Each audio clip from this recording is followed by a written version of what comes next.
friends, welcome to Sai Puppy Kitchen. Today lunch menu என்னன்னு பாப்போம் வாங்க வீடியோக்குள்ள போலாம். சுட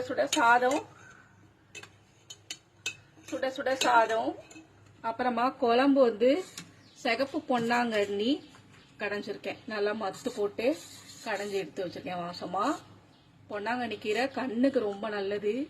முடி நல்லா வளரும். வாரம் ஒரு முறை கீரை எடுத்துக்கிட்டா ரொம்ப நல்லது. சிகப்பு பொன்னாங்கண்ணி குளிர்ச்சியும் கூடாது. சிகப்பு பொன்னாங்கண்ணி கடைஞ்சி எடுத்து வச்சிருக்கேன். அப்புறமா புடலங்காய் பொரியல், அப்புறமா போட்டி வடகம் பொரிச்சிருக்கேங்க. போட்டி வடகம், அப்புறம் மாம்பழங்க கட் பண்ணி எடுத்து வச்சிருக்கேன். அப்புறம் பருப்பு ரசம், அப்புறம் கெட்டி தயிர். இவ்வளோதான் இன்னைக்கு என்னோட சிம்பிளான லஞ்சு. நாளைக்கு ஒரு சூப்பரான மெனுல நான் உங்களை மீட் பண்றேன். ஓகே, பாய்.